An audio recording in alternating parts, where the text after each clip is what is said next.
सभी को एक बार फिर से हैप्पी ईस्टर। ठीक है, तो आइए हम परमेश्वर के वचन को जानें और कुछ एक बातों को हम लोग जानेंगे और हम लोग निकालेंगे यूहन्ना रचित सुसमाचार और उसका 1 से लेकर के 18 पद तक हम लोग देखेंगे। शांति बनाए रखिए और जो बच्चे बात करें उनको पीछे अपने बीच में ले लीजिए और दबा करके बैठाइए। ठीक है, चलिए हम परमेश्वर के वचन की ओर चलते हैं और यूहन्ना रचित सुसमाचार और उसका 20 अध्याय और 1 से लेकर के 18 पद तक हम पढ़ते हुए इसके संदेश में जाएंगे। सप्ताह के पहले दिन मरियम मगदलिनी भोर को अंधेरा रहते ही कब्र पर आई और पत्थर को कब्र से हटा हुआ देखा। तब वे दौड़ी और शमौन पतरस और उस दूसरे चेले के पास जिससे यीशु प्रेम रखता था आकर कहा, वे प्रभु को कब्र में से निकाल ले गए हैं और हम नहीं जानती कि उसे कहाँ रख दिया है। तब पतरस और वह दूसरा चेला निकलकर कब्र की ओर चले और दोनों साथ साथ दौड़ रहे थे, परंतु दूसरा चेला पतरस से आगे बढ़कर कब्र पर पहले पहुंचा और झुककर कपड़े पड़े देखे, तो भी वह भीतर न गया। तब शमौन पतरस उसके पीछे पीछे पहुंचा और कब्र के भीतर गया और कपड़े पड़े देखे, और वह अंगोछा जो उसके सिर पर बंधा हुआ था कपड़ों के साथ पड़ा हुआ नहीं, परंतु अलग एक जगह लपेटा हुआ देखा। तब दूसरा चेला जो कब्र पर पहले पहुंचा था भीतर गया और देखकर विश्वास किया। वे तो अब तक पवित्र शास्त्र की यह बात न समझते थे कि उसे मरे हुओं में से जी उठना होगा। तब ये चेले अपने घर लौट गए, परंतु मरियम रोती हुई कब्र के पास ही बाहर खड़ी रही और रोते रोते कब्र की ओर झुककर 2 स्वर्गदूतों को उजले कपड़े पहने हुए, एक को सिरहाने और दूसरे को पैताने बैठे देखा जहां यीशु की लोथ पड़ी थी। उन्होंने उससे कहा, हे नारी, तू क्यों रोती है? उसने उनसे कहा, वे मेरे प्रभु को उठा ले गए और मैं नहीं जानती कि उसे कहाँ रखा है। यह कहकर वह पीछे फिरी और यीशु को खड़े देखा और न पहचाना कि वह यीशु है। यीशु ने उससे कहा, हे नारी, तू क्यों रोती है? किसको ढूंढती है? उसने माली समझकर उससे कहा, हे महाराज, यदि तूने उसे उठा लिया है तो मुझसे कह कि उसे कहाँ रखा है और मैं उसे ले जाऊंगी। यीशु ने उससे कहा, मरियम। उसने पीछे फिरकर उससे इब्रानी में कहा, रबूनी, अर्थात हे गुरु। यीशु ने उससे कहा, मुझे मत छू, क्योंकि मैं अब तक पिता के पास ऊपर नहीं गया, परंतु मेरे भाइयों के पास जाकर उनसे कह दे कि मैं अपने पिता और तुम्हारे पिता और अपने परमेश्वर और तुम्हारे परमेश्वर के पास ऊपर जाता हूं। मरियम मगदलिनी ने जाकर चेलों को बताया कि मैंने प्रभु को देखा और उसने मुझसे ये बातें कही। परमेश्वर अपने वचन पर आशीष दे। अभी हमने देखा, सबसे पहले कौन पहुंच रहा है? यीशु मसीह की कब्र पर महिलाएं, मरियम मगदलिनी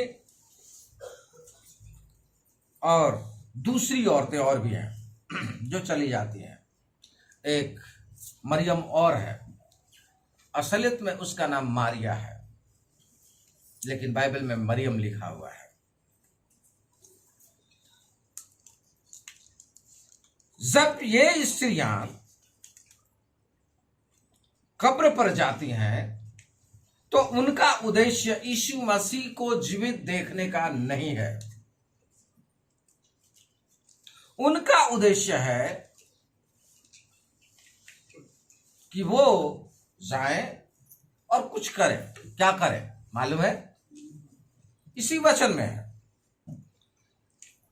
और उन लोगों ने दूसरे दिन, क्योंकि सब्त का दिन था, इसलिए उन लोगों ने तैयारी किया था क्या करने के लिए? उसके शरीर पे मसाला तैयार किया था लगाने के लिए। और बड़ी भोर को ये लोग मसाला लगाने के लिए यीशु मसीह के कब्र की ओर गए।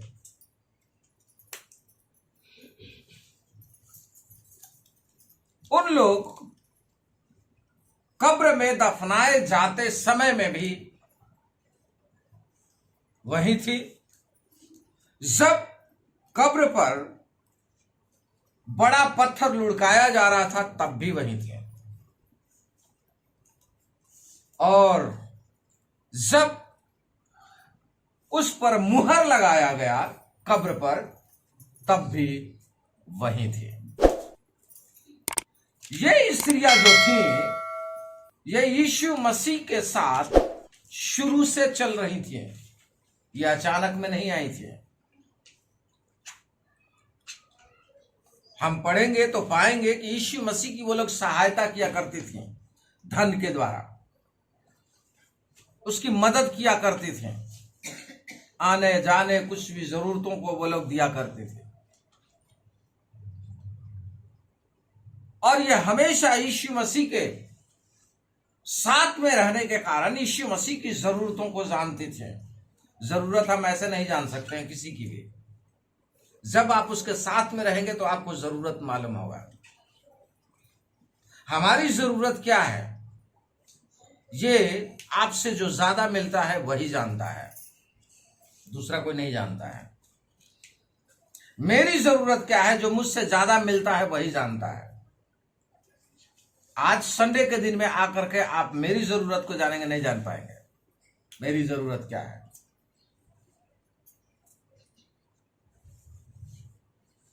लेकिन और दिनों में मिलते हुए, बैठते हुए, बातचीत करते हुए आप जान पाएंगे मेरी जरूरत क्या है। क्योंकि आप देखेंगे, परखेंगे, जानेंगे। बड़ी जरूरतें मालूम होंगी सबको, लेकिन छोटी जरूरतें सबको नहीं मालूम होंगी। छोटी छोटी जरूरतें जो होती हैं वो जब हम ज्यादा संपर्क में रहते हैं तभी मालूम होता है। और जब आप संपर्क में ज्यादा रहेंगे, मिले ज्यादा रहेंगे, तो क्या होगा कि उसकी परिस्थिति को आप जानते हुए उसके संग संग आप चल रहे हैं, इसलिए उसके एक एक घटना से आप परिचित होंगे। जब कोई व्यक्ति उसके विषय में पूछेगा आपसे तो आप उसका विवरण अच्छे से कर सकते हैं। ये स्त्रियां भी जो थीं यीशु मसीह के विषय में बहुत अच्छे तरीके से जानती थीं, इसलिए ये लोग उसका आदर करती थी। वो प्रभु है वो जानती थी, वो एक अच्छा शिक्षक है वो जानती थी। इसलिए जब भी यीशु मसीह उनसे बोलता है तो कहती है तुरंत पलट करके रब्बूनी। जैसे ही उसका नाम लेता है हे मरियम, वैसे पलट कर तुरंत कहती है रब्बूनी, अर्थात वो तुरंत पहचान जाती है कि ये आवाज किसकी है जो मुझे पुकार। देखिए उससे पहले यीशु मसीह को मरियम नहीं पहचानती, लेकिन जैसे ही उसका नाम लेता है तुरंत पलट के वो कहती है रब्बूनी। इसका मतलब वो चौंक गई और वो उछल पड़ी। कहने का मतलब है कि ये स्त्रियां जो थी उससे जानती थी और वो कब्र पर गई और कब्र को उन लोगों ने खाली देखा।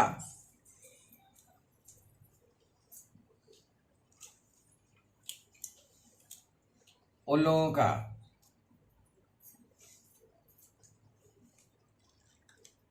होश फाख्ता हो गए, हम कहें तो उनका दिमाग घूम गया कि इतना बड़ा पत्थर किसने हटा दिया, क्योंकि उन लोगों ने उस पत्थर को लुढ़का हुआ पाया।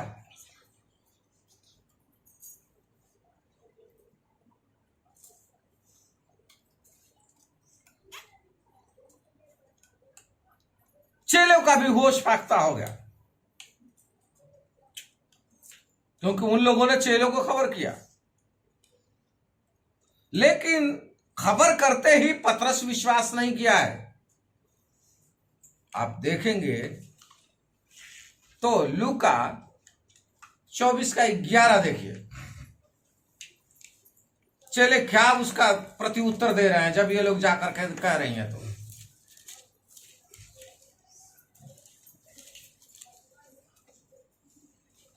शायद 24:11 ही है।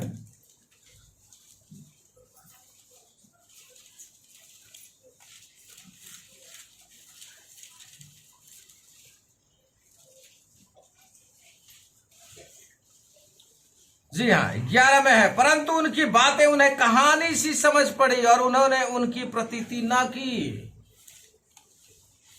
जब ये स्त्रियां जा करके चेलों को खबर कर रही हैं तो चेलों को क्या लगा? कहानी, ये कोई किस्सा सुना रही हैं। आज हम लोग भी यही समझते हैं कि ये कोई किस्सा है, ये कोई कहानी है। हम चेलों से अलग नहीं हैं। हम चेले हैं कहे जाते हैं, हम विश्वासी कहे जाते हैं, हम मसीही कहे जाते हैं, लेकिन हम चेलों से कम नहीं हैं। उस समय में तो इसका तथ्य नहीं था कि हाँ यीशु मसीह जी उठा है कि नहीं जी उठा है। उन लोगों के लिए तो आश्चर्य का समय था, लेकिन हमारे पास तो उसके बारे में प्रमुख प्रमाण है, फिर भी हम इसको सोचते हैं कहानी है। चली आ रही कहानी है और हम सोचते हैं कि वचन में जो भी बातें लिखी गई हैं, जो हमारा पिछले जीवन की कहानियां थी, वैसे ही ये भी कहानी है। ये समझते हैं हमारा दादा दादी और नाना नानी की कहानियां जो हम बचपन में सुनते आए हैं, वैसी कहानियां हैं। मेरे प्रिय भाई बहनों, ये कहानी नहीं है, ये कहानी नहीं है, ये सच्ची घटना है।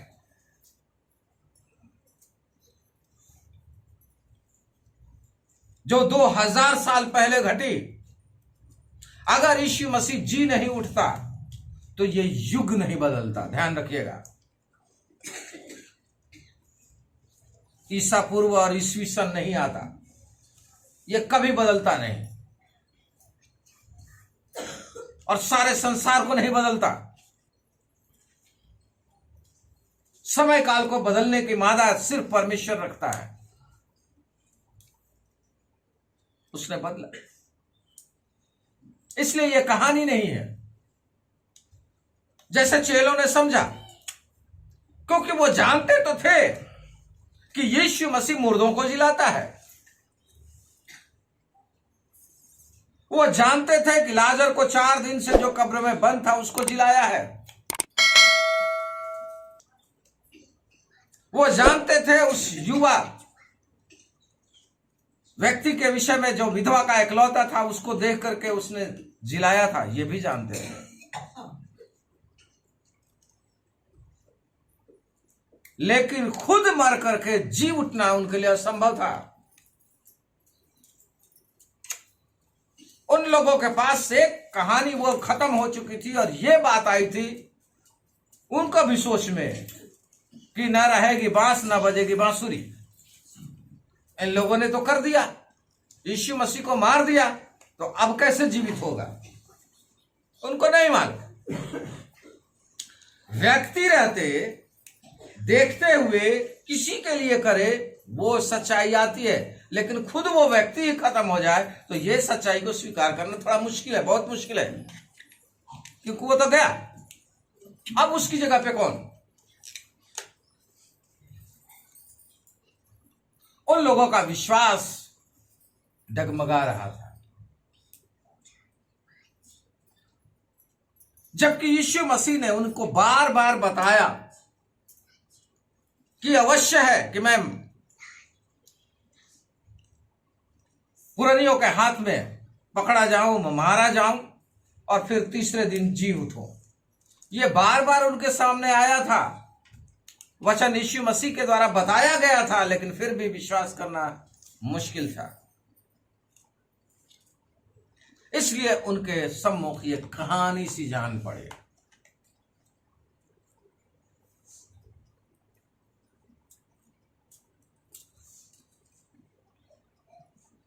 और इस कहानी को जब स्त्रियों ने, जो मरियम मगदलिनी और यूहन्ना और याकूब की माता मरियम और उनके साथ और भी स्त्रियां जो थीं, वो सब जब यीशु मसीह की इस खबर को लेकर के गई तो उनको ऐसे ही जान पड़ा और वो लोग भाग चले,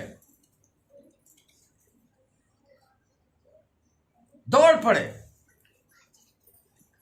क्योंकि वो लोग इसलिए नहीं कि यीशु मसीह जी उठा है, इसलिए कि यीशु मसीह को लोथ को कोई गायब कर दिया है। और वो दौड़ते हुए गए तो उन लोगों ने देखा कि पत्थर लुढ़का हुआ है, जो उसके मुंह को बंद किया गया था। इतना पत्थर बड़ा, शायद उन लोगों ने घोड़ों से खिंचवाया हो और बंद किया हो। उस पत्थर को लुढ़कना मुश्किल था।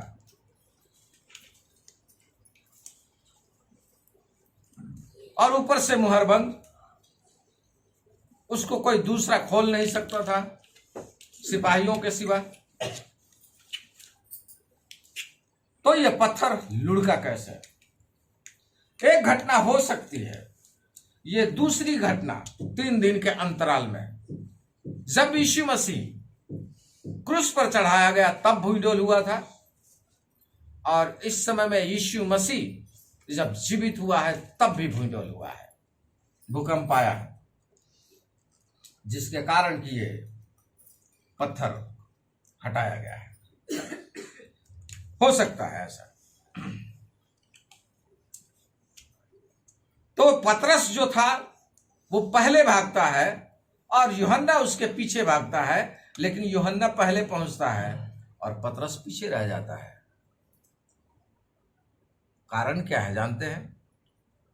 पतरस बूढ़ा था, उम्रदार था और यूहन्ना जवान था।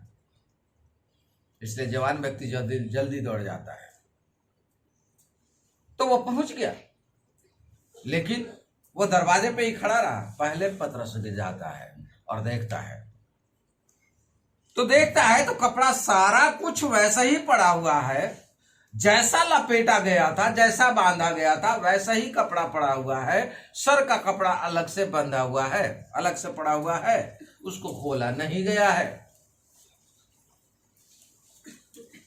अब उन लोगों के आश्चर्य की बात थी कि अगर लोग ले जाते तो ये जो कफन था उसका खोलते तो तभी तो ले जाते उसके शरीर को। लेकिन जो कफन बांधा था वो कफन तो यही है, क्योंकि इन्हीं लोगों ने बांधा था। अरमतिया के यूसुफ के साथ में मिलकर के इन चेलों ने ही बांधा था, यीशु मसीह को कफन में लपेटा था। तो उस कपड़े से वो लोग अच्छी तरीके से परिचित थे,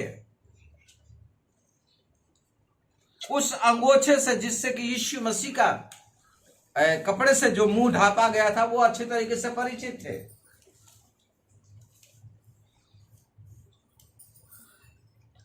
वो उसमें लहू लगा हुआ होगा,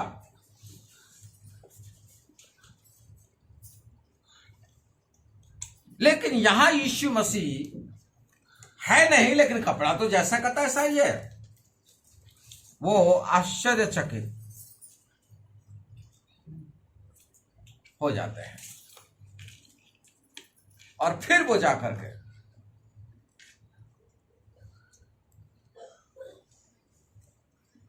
विश्वास करते हैं कि हाँ, जो ये स्त्रियां बता रही हैं वो बिल्कुल सही है। लेकिन औरों को जब बताया जाता है तो उन्हें कहानी सी जान पड़ती है। अब ये लोग चली गई। अब स्त्रियां जो थी, जो खबर उसको कर चुकी थी, फिर स्त्रियां कब्र पर आ रही हैं। जय स्त्रियां फिर कब्र पर आई और यीशु मसीह को न पाकर के वो लोग रो रही हैं, बिलख रही हैं।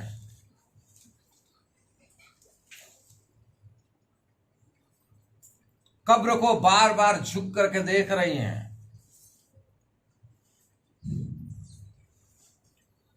एक स्वभाव स्त्रियों को जानना बहुत जरूरी है। ये जब मैं इसको पढ़ रहा था तो मेरे को समझ में नहीं आ रहा था, लेकिन समझ में उस समय में आया। एक अचानक परमेश्वर ने बताया, स्त्रियों का काम है कि अगर उनका चीज खो जाए तो वो मन लगा करके पूरे घर को उधेड़ करके ढूंढ लेंगे। इसीलिए एक उदाहरण है, एक स्त्री का सिक्का खो गया। उसने क्या किया, सब कुछ को उसने निकाल करके मन लगा करके ढूंढा और अंत में उसे वो सिक्का मिल गया और वो खुशी मनाई। ये स्त्रियों का व्यवहार में आता है। इसलिए ये स्त्रियां भी रो रही हैं, लेकिन यीशु मसीह को ढूंढ रही हैं। कहीं किसी कोने में होगा, कहीं छुपा दिया होगा, कहीं कुछ हुआ होगा, कहीं रखा होगा, कैसे भी पता लग जाए, हम यीशु मसीह को पालें, हम ले जाएं, ये करें वो करें। सब चीज ये लोग योजनाबद्ध तरीके से कर रही हैं, क्योंकि ये यीशु मसीह से प्रेम करती थी, ये यीशु मसीह को अपना प्रभु ग्रहण करती थी। वो जानती थी कि यीशु मसीह का महत्व हमारे जीवन में कितना है।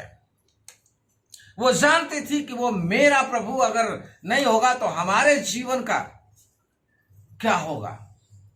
सवाल उनके जीवन में था। लोगों को ये था और लोगों को विश्वास था कि यीशु मसीह होगा तो इस्राएल का उद्धार करेगा। इमाउस के रास्ते पे दो चेले जा रहे हैं तो वो लोग वही सोच रहे हैं।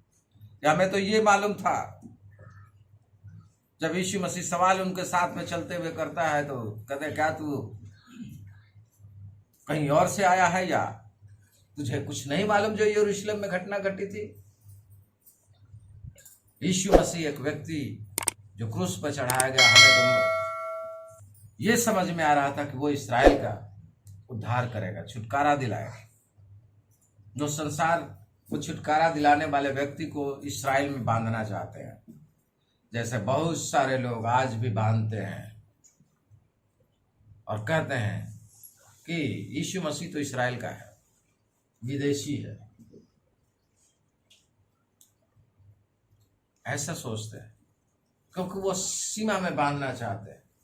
इसलिए यीशु मसीह उनको अब्राहम से लेकर के पवित्र शास्त्र की पूरी बातें बाद में समझा देता है, और जब वो खाना खाते हैं तब उनकी आंखें खुलती हैं और वो समझ जाते हैं ये तो यही यीशु था। तब तक यीशु मसीह वहां से निकल लेता है। कहने का मतलब है हमारे पास भी सारी व्यवस्थाएं की पुस्तक है, हमारे पास में भी सारी सच्चाइयां सामने में है। आजकल मोबाइल में हम जहां भी रिसर्च करेंगे वहां के बारे में मालूम हो जाएगा। आप यीशु मसीह के विषय में जानते हैं, मोबाइल में कहीं भी समझ लीजिए, आपको मालूम हो जाएगा। जानना चाहते हैं लेकिन फिर भी हम विश्वास नहीं करते। इस सच्चाई को जानने के बाद में भी हमें यीशु मसीह भी एक कहानी लगता है, एक पात्र लगता है, फिल्म का हीरो लगता है। हम यही समझते हैं, जैसे फिल्म देखते हैं, फिल्म में हीरो होता है वैसा ही है, और वैसे ही औरों की तरह जो और जातियों में पाया जाता है वैसे ये भी है, उन्हीं में से एक है। वो उन्हीं में से एक नहीं है, वो जीवित प्रभु है जो आपसे प्रेम करता है। वो जीवित प्रभु है जो आपके लिए अपने प्राणों का बलिदान देता है। वो जीवित प्रभु है जो आपके लिए तकलीफों को उठाता है। वो जीवित प्रभु है जो आपके लिए गाड़ा जाता, मारा जाता और तीसरे दिन जी उठता है। वो आपके लिए है, वो हमारे लिए है, वो मेरे लिए है।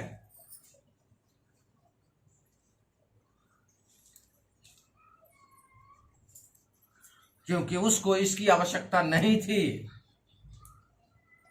उसी को हम स्थानांतरण कहते हैं।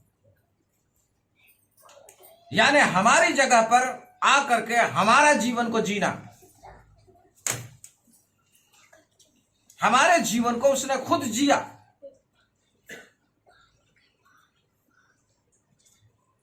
ये कहानी नहीं है, ये सच्चाई है। और ये कहानी यहीं तक खत्म नहीं होती, ये युगों की कहानी है। सृष्टि से लेकर के जब तक अंत ना हो जाए दुनिया का, तब तक की कहानी है। और ये सच्ची घटना है, और जो उसने कहा है वो सब पूरा हो रही है।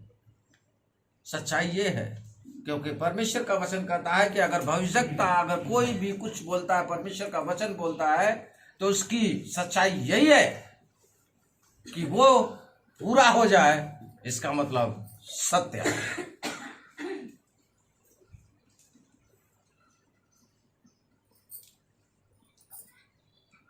कहने से नहीं होगा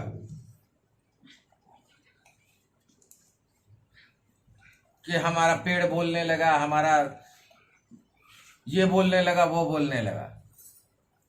उसको पूरा होना है, तब सच्चाइयां हैं।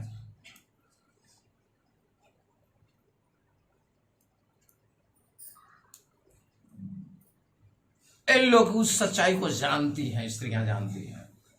इसीलिए यीशु मसीह के लिए बिलख रही हैं, रो रही हैं, छाती पीट रही हैं, क्योंकि वो जानती हैं कि वो हमारा प्रभु है, मेरा प्रभु है। जिस प्रभु की हमने सेवा की है वो कौन है, वो जानती हैं।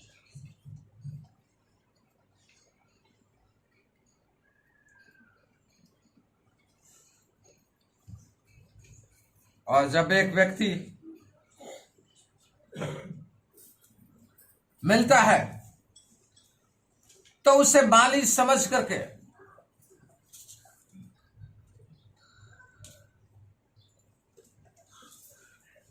उससे कहती हैं,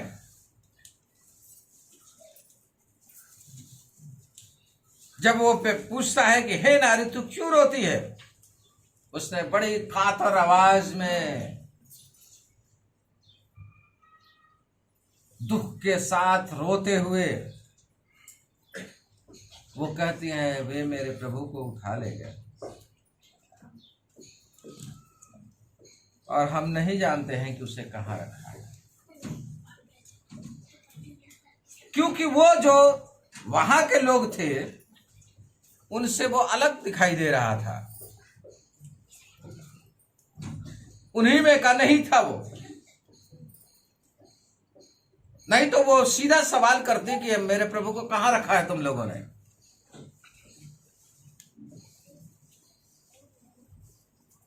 सवाल से वो समझ जाती हैं कि तुम लोग क्यों रो रही हो, इसका मतलब इसको नहीं पता है।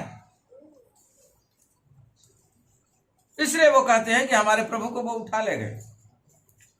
और यहां एक सवाल है, बहुत सारे लोग हैं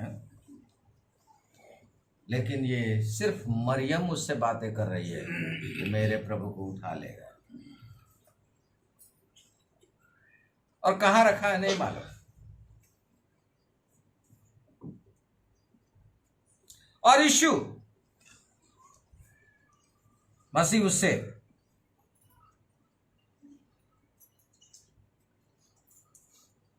जब वो कहती है तो उत्तर देते हैं, हे नारी तू क्यों रोती है, किसको ढूंढती है। उसने कहा कि तू यहां का माली है क्या, और तूने उठा लिया क्या। अगर उठा लिया है तो उससे कह कि मुझे दे दे, मुझे दे दो और मैं उसे ले जाऊंगा। अगर तुम लोगों ने उठा करके कहीं और रख दिया है, या क्योंकि ये यहां कल्पना उसकी बताती है कि जिससे नफरत के साथ में, घृणा के साथ में यीशु मसीह को सताया गया है, उसी नफरत के साथ में हो सकता है कि उसकी लोथ को उठा करके फेंक दिया हो।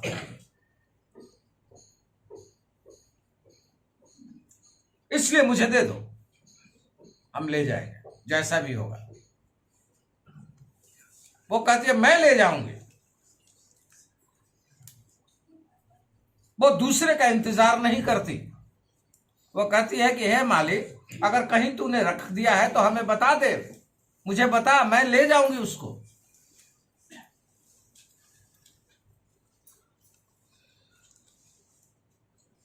यीशु ने उससे तब कहा, उसकी प्यास देखी, उसका विश्वास देखा, उसके प्रभु के प्रति प्रेम देखा और उसका नाम लेता है, हे मरियम। और जैसे ही ये शब्द यीशु मसीह खास अंदाज से लेता होगा ये नाम,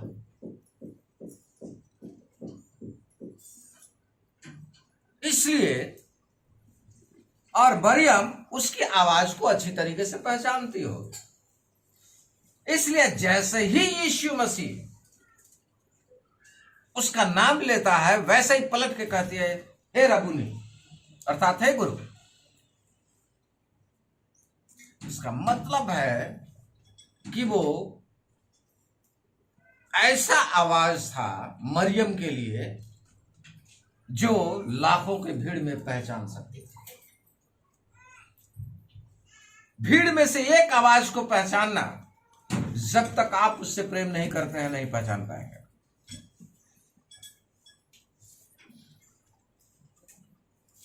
इसलिए यीशु मसीह की एक आवाज को पहचानना यहां मुश्किल है।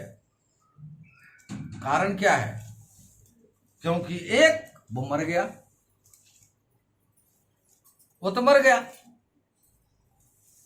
और दूसरा ये कि यीशु मसीह आवाज दे रहा है उसको। तो इसके बीच में फर्क करना उसके लिए बहुत मुश्किल है इस असमंजस में। लेकिन वो कहती है, हे रब।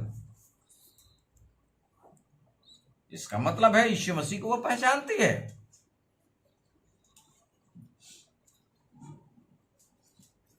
यहां मरियम की ये कहानी है, ये मरियम की घटना है। लेकिन वही हम दूसरी जगह देखते हैं, और मरियम और मारिया ये सब जब पहुंचती हैं दूसरे झुंड में, तो वहां उन्हें स्वर्गदूत मिलता है और वो कहता है कि जिंदे को मुर्दों में क्यों ढूंढ रही हो? जिंदे को मुर्दों में क्यों ढूंढ रही हो? क्या वो तुमसे नहीं कहा था कि मैं तीसरे दिन जी उठूंगा और गलील को जाऊंगा? वो तो गया। यहां मरियम दूसरी घटना में, उनके जाने के बाद की घटना में है ये।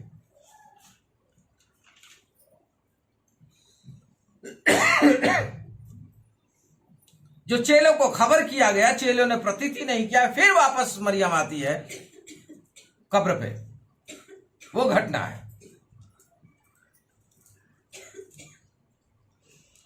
और वो पहचानती है और रब्बुनी कहती है। और यहां तुरंत वो जान जाती है और यीशु मसीह से चिपटना चाहती है। एक जीवित मरा हुआ व्यक्ति जीवित आ जाए तो आप क्या करेंगे? आपका प्रभु हो तो आप उसे छोड़ देंगे क्या? सोचिए तो। हम लोग भी तो यही कहते हैं ना, अगर कोई ऐसा व्यक्ति हो जाए तो क्या आप करेंगे? आप लोग शायद अनुभव नहीं किया हो, लेकिन मैं जानता हूं इस घटना को। एक हमारा बड़े पिताजी का लड़का था, संजय नाम था उसका। 12 वर्ष की उम्र में वो मर गया।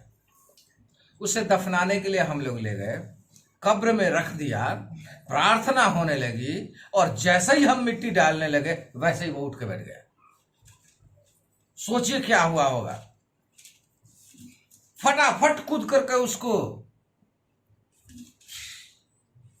उठाया और लिपटा लिया। सब लोगों ने मिल करके लिपटा लिया, उसको गले से लगा लिया, चिपटा लिया। 5 साल तक जिया वो, फिर 5 साल के बाद में फिर मर गया वो। ये मेरी आंखों के सामने की घटना है, क्योंकि कब्र खोदने वाले हम ही लोग थे। यीशु मसीह के और मरियम के साथ में यही घटना है। और वो मरियम उसको पकड़ती जकड़ती, इसलिए उससे पकड़ना चाह रही है, जकड़ना चाह रही है उसको। मैं अब यीशु मसीह तुझे नहीं जाने दूंगी, अभी तक तो तू मर गया था, कब्र में चला गया था और फिर से मिल गया, मैं तुझे फिर नहीं जाने दूंगी, अपने से अलग नहीं होने दूंगी, ये जकड़ना चाहती है। उसी बात को यीशु मसीह यहां कहता। बहुत सारे लोग इसको नहीं समझ पाते हैं, इसलिए कहते हैं। तब यीशु मसीह उसको कहता है कि मुझे मत छू, क्योंकि मैं अब तक पिता के पास ऊपर नहीं गया, मुझे मत पकड़, जकड़े मत रख।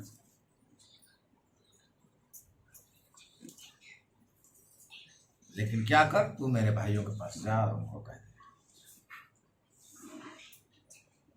और मरियम जाकर के चेलों को बताया कि मैंने प्रभु से बातें की है, मैंने उससे देखा है, बातें की है, और इस प्रकार से उन लोगों ने विश्वास किया।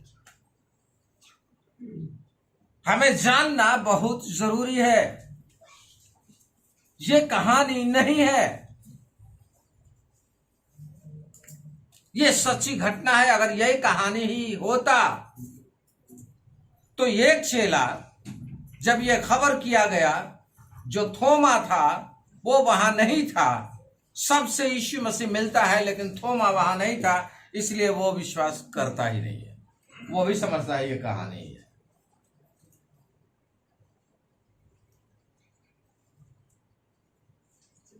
वो विश्वास नहीं करता, वो भी समझता है कहानी ही है। इसलिए वो कहता है कि जब तक मैं उसके हाथों में अपनी उंगली और उसके पांजर में अपना हाथ न डाल लूं, तब तक मैं विश्वास नहीं करूंगा।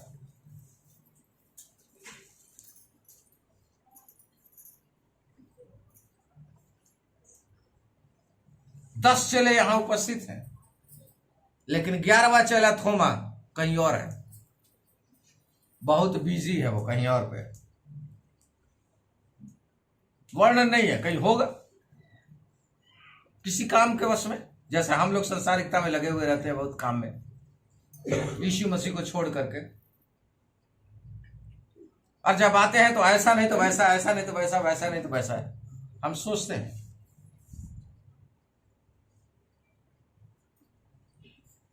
जैसा सोचते हैं वैसे सोचते हैं कि यीशु मसीह भी है, जैसा आप सोचते हैं वैसा यीशु मसीह नहीं है। इसलिए मरियम उससे चिपट करके उसको जाने नहीं देना चाहता है, क्योंकि वो जानती है कि यीशु मसीह हमारे समान नहीं है। यीशु मसीह जी उठा है। जो खबर स्वर्गदूतों ने दिया वो बिल्कुल सही खबर है, जो मेरे कानों में वो शब्द पड़ी हैं वो सब बिल्कुल सही है। इसलिए मैं इसे नहीं जाने दूं। थोमा भी इसी बात को कहता है कि मैं जब तक उसे देखूंगा नहीं, मैं जब तक उंगली नहीं डालूंगा तब तक मैं विश्वास नहीं करूंगा।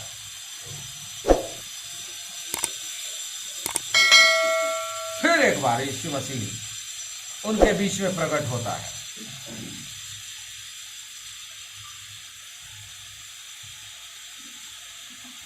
आठ दिन के बाद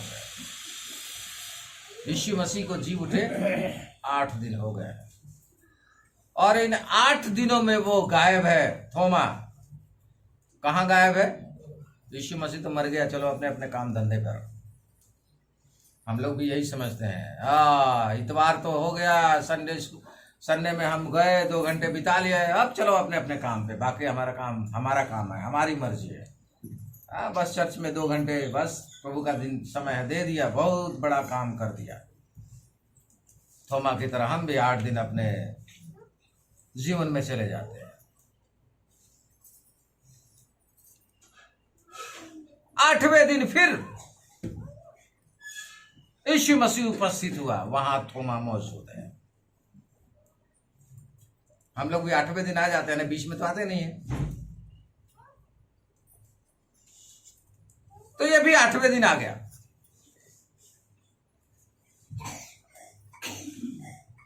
अपनी रीति के अनुसार मिलने के लिए, अपने भाई बंधुओं से, अपने साथियों से, और वो आया। तो वो सोच रहा है कि हम प्रार्थना करने चलें, रोने पीटने चलें, क्योंकि ये लोग हमेशा वहां उपस्थित होकर के रोते पीटते थे यीशु मसीह के। ध्यान रखिएगा, गाड़े जाने के बाद में चेले अपने घर नहीं गए हैं। 3 दिन तक लगातार उपरोटी कोठरी में रो रहे हैं, यीशु मसीह के लिए छाती पीट रहे हैं ये लोग। तभी तो ये स्त्रियां उनके पास में पहुंच गई। और स्त्रियां क्या कर रही हैं? स्त्रियां यीशु मसीह के लोथ पे मसाला लगाने की तैयारी कर रही हैं। तभी अचानक इन लोगों को खबर दिया जाता है। अलग विश्वास नहीं करते, कहानी जान पड़ती है। ये 8 दिन के बाद में थोमा आता है और वहां यीशु मसीह आ जाता है। दरवाजा बंद, यीशु मसीह अंदर। क्योंकि अगर यीशु मसीह मारे जाने से पहले आता तो उसे दरवाजा खटखटाने की जरूरत थी, लेकिन जी उठने के बाद में उसे खटखटाने की जरूरत नहीं है। कोई भी बंधन उसे रोक नहीं सकते, क्योंकि शारीरिक रूप से यीशु मसीह के हाड़ मांस परिवर्तित हो गए हैं, बदल गए हैं। इसलिए यीशु मसीह बोलता भी है कि मसीही लोग मरेंगे नहीं बल्कि सोएंगे, और सो करके जब जगेंगे तो वो भी परिवर्तित हो गए होंगे।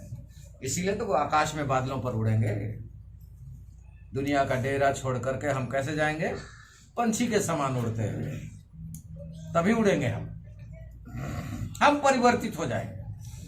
उसी परिवर्तन में यीशु मसीह अंदर आ जाता है और थोमा से कहता है, मुखातिब थोमा से है, क्योंकि वो उसी ने अविश्वास किया था।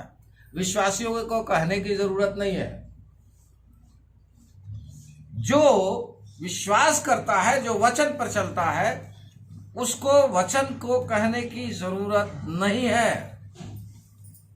आज्ञा में अगर हम चलते हैं तो आज्ञा में वचन हमें कभी काटेगा नहीं। ध्यान रखिएगा, वचन बड़ी काटता है। मेरे लिए ही वो तो बोला गया है। उस दिन भाई उमेश भाई कल बता रहे थे कि वो जुए वाली बात मेरे लिए कही गई, लेकिन इनके लिए नहीं कही गई थी। मेरे ध्यान में नहीं था। ये मेरे लिए ही कहा गया था, मैं समझ गया था, लेकिन इनके लिए नहीं कहा गया था। कहने का मतलब है वचन वचन है। जब हमारे अंदर कमी होगी तो हमें किसी न किसी रूप में हमें लगेगा। इसलिए तो कहता है कि वो गूदे गूदे को आर पार छेदता और काटता है। हम उस पर खड़े नहीं उतरेंगे तो ऐसा ही होगा। तो थोमा भी वैसा ही आ गया और यीशु मसीह की नजर उसी पर पड़ी और उसने कहा कि अपनी उंगली ला करके और अपना हाथ ला करके मेरे पांजर में और मेरे हाथों में डाल, और अविश्वासी नहीं विश्वासी बन। कहता है अविश्वासी नहीं विश्वासी बन। ये संदेश जो है वो सिर्फ थोमा के लिए नहीं है, उन चेलों के लिए भी है जिन्होंने कहानी सी समझी थी बातों को। उन लोगों के लिए भी कह रहा है कि तुम लोग भी तो वही कर रहे हो।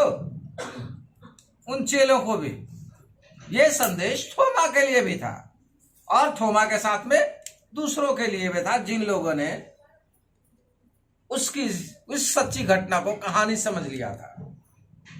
उस यीशु मसीह के वचनों को जो उसने उनसे पहले जीवित रहते कहा था, उसको कहानी समझ लिया था, उस पर विश्वास नहीं किया था। वो सोच रहे थे कि ऐसे यीशु मसीह फेंक रहा होगा। यीशु मसीह फेंक नहीं रहा था। इसलिए वो कहता है कि ये बिंदु भी बिना पूरे हुए नहीं होगी, यानी सब बातें सत्य है, एक भी असत्य बातें नहीं है। तब क्या थोमा उसके हाथ पसली में और उंगली डालता है? जी नहीं, नहीं डालता। उसके चरणों में गिर जाता है और कहता है, हे प्रभु, हे मेरे परमेश्वर। अर्थात उसकी प्रभुता को स्वीकार करता है, उसके परमेश्वरत्व को स्वीकार करता है, और वो उतने समय में ही, इतना बोलते ही वो जान जाता है कि ये प्रभु है, ये परमेश्वर है, और स्वीकार करता है। अपने विश्वास को फिर वहीं लेकर के जाता है जब यीशु मसीह था तब।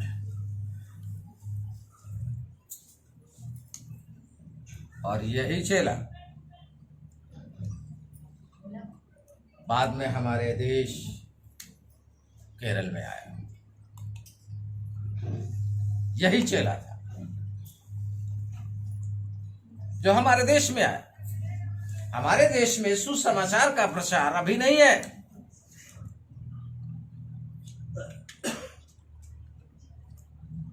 यह उसके यीशु मसीह का चेला लेकर के आया था।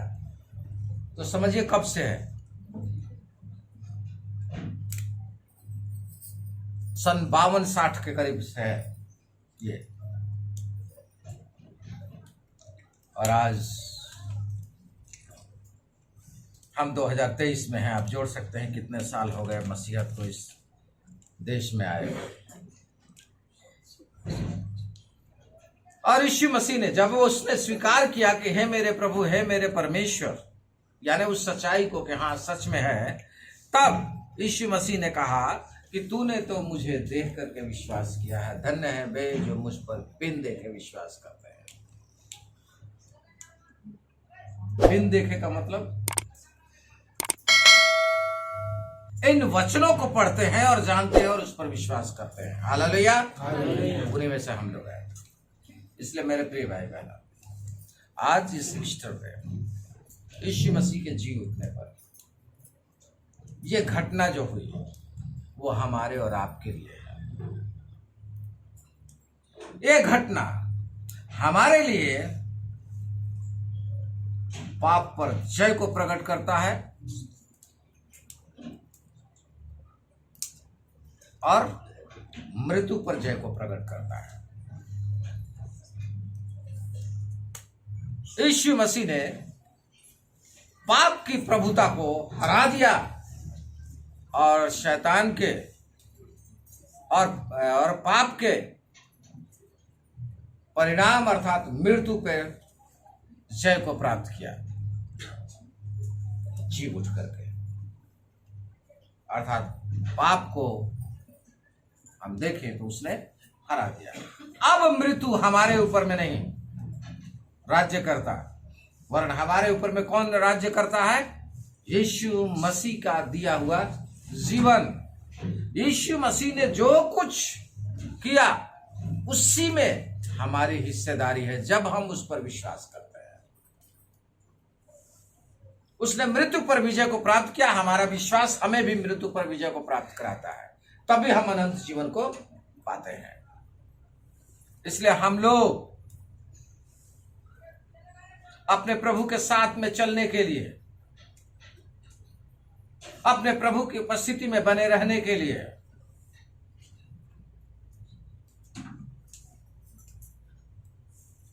पूर्ण रीति से विश्वास करें, उससे मरियम की तरह प्रेम करें।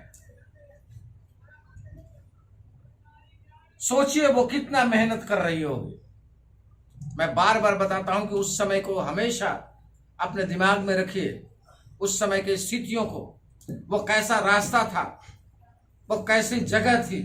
जब सुनेंगे तो वो बहुत कठिन मार्ग है। कभी यरूशलेम का आप मैप तैयार कीजिए गाड़ियों का, या घूमिए, उसमें यूट्यूब में है तो आप देखेंगे तो वो रास्ता हमेशा ऐसा है, रोड भी ऐसा ही चक्कर घिरने वाला और ऊंचा नीचा। तो सोचिए जिस समय में रास्ता नहीं था उस समय में यीशु मसीह चल रहा था, और उस समय में ये चेलों का वर्णन है।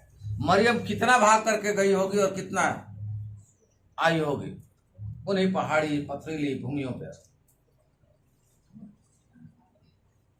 क्या वो यीशु मसीह के विषय में सुन करके वो चप्पल ढूंढ रही होगी कि मैं पहनूंगी? जी नहीं, उसके पांव भी लहूलुहान हुए होंगे।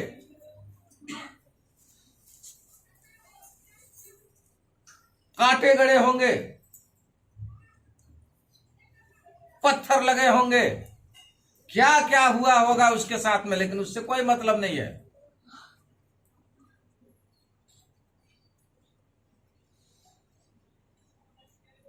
लेकिन जैसे ही यीशु मिल गया, उसके सब बीमारी दूर हो गए। हालेलुया। क्योंकि उसके पांव के जख्म क्या हुए? यीशु मसीह को क्या उसने छुआ नहीं होगा? या छुआ होगा, लेकिन यीशु मसीह कहता है मुझे मत छू।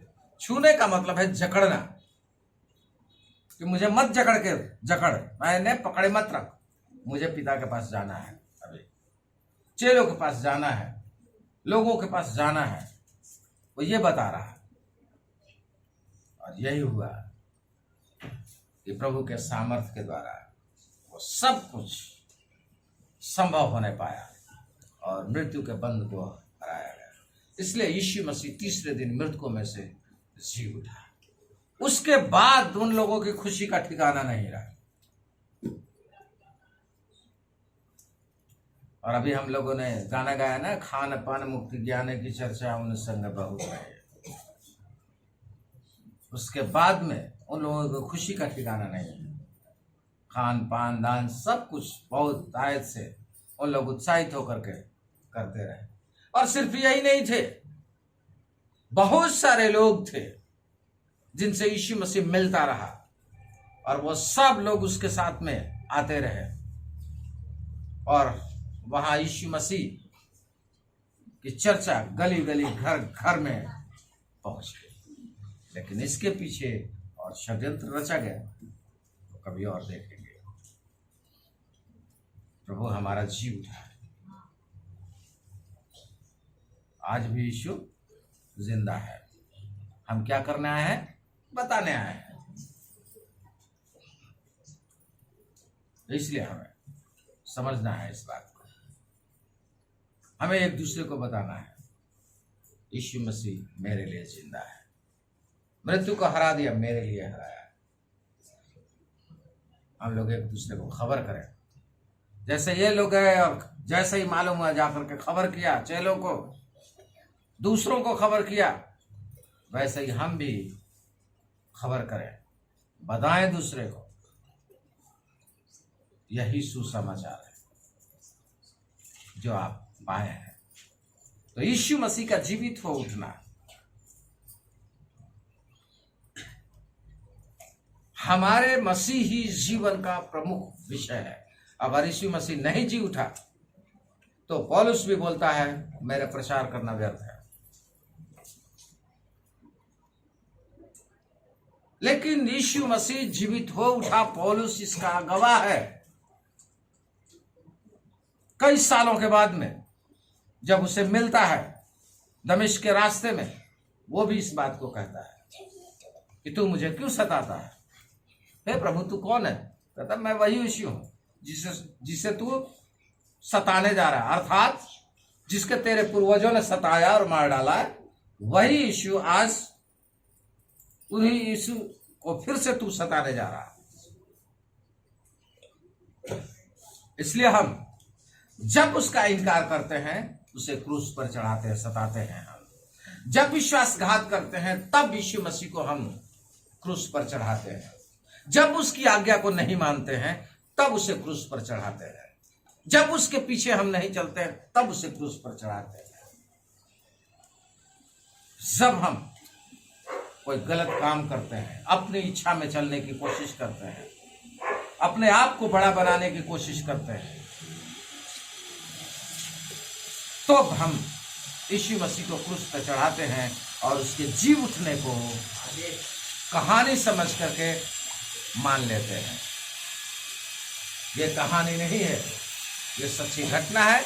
इसलिए इस सच्ची घटना को जो हमारे जीवन का उद्धार लाया और जो हमारे लिए आनंद और खुशी को लेकर के आया, उसको हम लोग स्वीकार करें और उसी के साथ में हम जुड़े हुए हैं।